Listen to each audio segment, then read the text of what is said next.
Hello students, today we shall study chapter solution.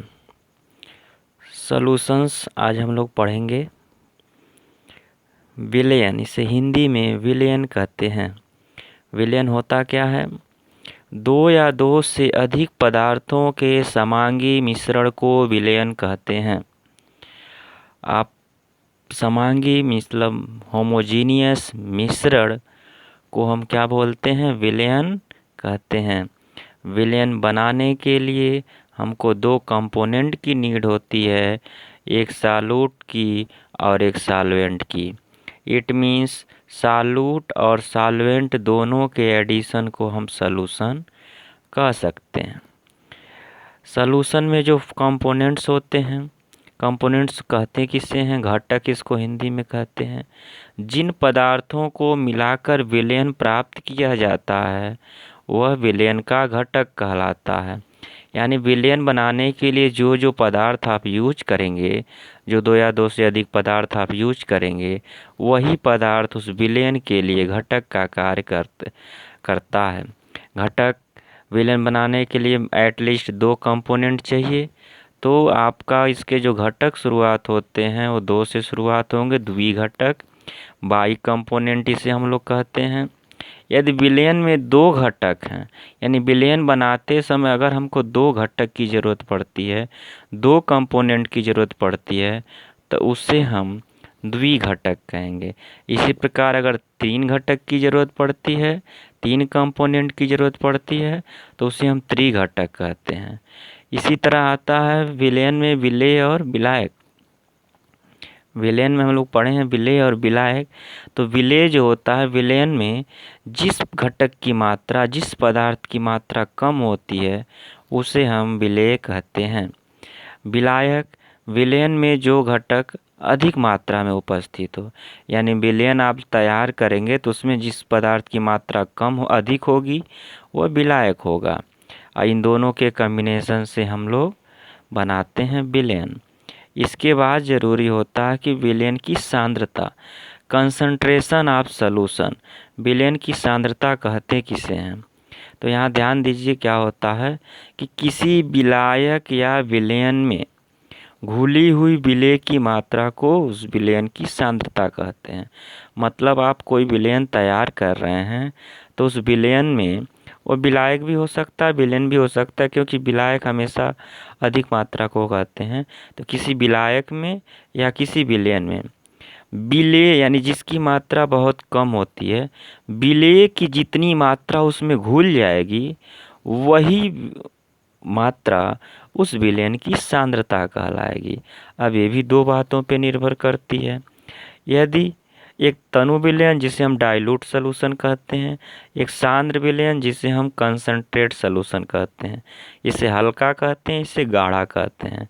यदि विलयन में विलेय की मात्रा कम हो तो उसे हम तनु विलयन कहते हैं, और यदि विलयन में विलेय की मात्रा अधिक हो तो उसे हम लोग सांद्र विलयन कहते हैं।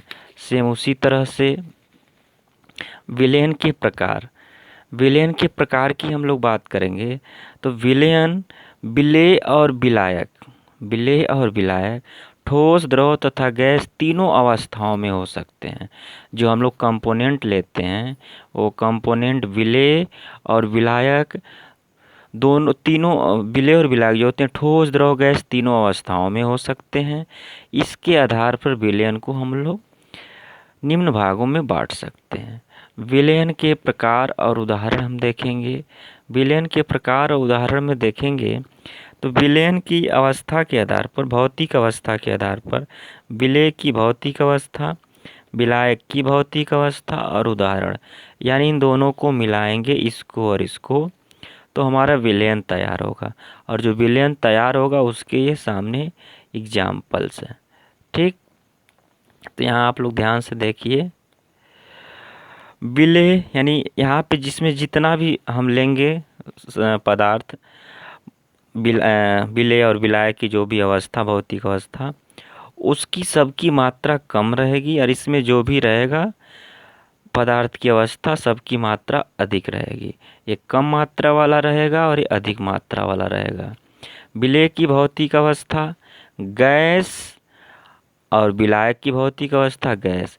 यानी गैस में गैस का विलयन बनाएंगे तो क्या होगा, यानी संपूर्ण गैसों का विलयन, तो ऑक्सीजन तथा नाइट्रोजन गैस का मिश्रण कर दीजिए, वायु में गैसों का मिश्रण कर दीजिए, ये सब गैस से गैस का है। इसी तरह गैस का द्रव में कुहरा, बादल, अमोनिया का जलीय विलयन, जल में विलेय ऑक्सीजन, ये सारे आपके गैस से द्रव का होगा। गैस से ठोस में धुआं, वायु में कपूर जलाना, धातुओं पर गैस का संघनित्र करना, हाइड्रोजन का पैलेडियम में विलयन बनाना। द्रव का गैस में इसकी मात्रा कम और अधिक। द्रव का गैस में वायु में निकिल और हाइड्रोजन की आर्द्रता मीन्स नमी। जल में CO2 का विलयन। द्रव में जल में एल्कोहल, दोनों द्रव होना चाहिए। द्रव का ठोस में चांदी में पारा में Pb का विलयन। ठोस का गैस में वायु में कपूर, नेप्थालीन, अमोनियम क्लोराइड, एंथ्रासीन, ये सभी आपके आ जाएंगे। ठोस का द्रव में जल में नमक, चीनी का मिश्रण आदि। ठोस सभी मिश्र धातुएं, स्टील, पीतल, लोहे की में कार्बन, ये सब के सब आपके ठोस का मिश्रण हो जाएगा। इसी आधार पर छोटे छोटे न्यूमेरिकल्स आपके 2 नंबर्स में आते हैं। बहुविकल्पी क्वेश्चंस भी आपके बनते हैं इस पर। इसको देखना ज़्यादा ज़रूरी है, बहुत इजी है, एक समझेंगे सब हो जाएगा। मास परसेंटेज, द्रव्यमान प्रतिशतता होता क्या है? विलयन के 100% की जब भी बात होगी तो 100 की बात करेंगे, क्योंकि परसेंटेज 100 में होता है। विलयन के 100 इकाई द्रव्यमान में विलेय के इकाई द्रव्यमानों की संख्या को प्रतिशतता कहा जाता है। यानी विलेय की प्रतिशतता का काउंट करने के लिए उस विलयन में विलेय का द्रव्यमान बटा विलयन का द्रव्यमान गुणे 100 इसमें पुट कर देंगे, आंसर आ जाएगा। जैसे 10% ग्लूकोज, इसका मतलब है कि 10 ग्राम ग्लूकोज में 90 ग्राम क्या है, पानी है। तो 10 आप यहाँ रख देंगे। अब विलयन की बात करेंगे तो 10 ग्राम यहाँ, 90 ग्राम यहाँ, 100 गुणे 100 काटेंगे तो 10% आएगा। ये आपका विलेय की प्रतिशतता हो जाएगी। इसी तरह भार प्रतिशतता की बात करेंगे तो विलयन के 100 ग्राम में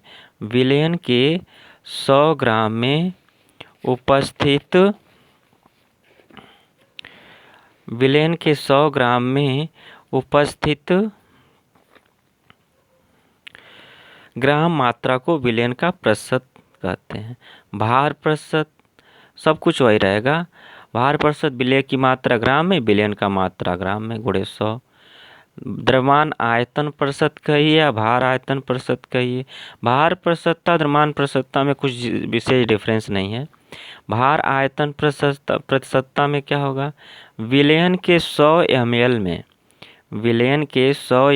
में उपस्थित विलेय की ग्राम में मात्रा को, विलयन के 100 ml में विलेय की कितनी मात्रा उपस्थित है वही उस विलयन का आयतन, भार आयतन प्रतिशतता कहते हैं। इसमें क्या होता है, भार आयतन प्रतिशतता जो होता है विलेय की मात्रा ग्राम में रहेगा, और चूँकि भार आयतन है तो विलयन का आयतन ऊपर मात्रा रहेगा ग्राम में, नीचे आयतन रहेगा इंटू 100। इस तरह आयतन परसेंटेज की बात करेंगे तो विलयन के 100 ml में उपस्थित विलेय के मिलीलीटर में आयतन को आयतन प्रतिशतता कहते हैं। आयतन प्रतिशतता कैलकुलेट करने के लिए विलेय का आयतन ml में चाहिए, ऊपर विलेय का चाहिए जिसकी मात्रा कम रहेगी, और नीचे विलयन का गुणे 100। इस तरह इस पे क्वेश्चन हमेशा आता ppm पार्ट्स पर मिलियन। यानी किसी विलयन के 10 लाख ग्राम में विलेय के कितनी ग्राम की मात्रा उपस्थित है। 10 लाख वही हमारा ppm होता है। इसको हम 10 लाख मतलब 10 के पावर 6 ppm कैलकुलेट करने के लिए विलेय की मात्रा ग्राम में बटा विलयन की मात्रा ग्राम में चाहिए गुणे 10 के पावर 6।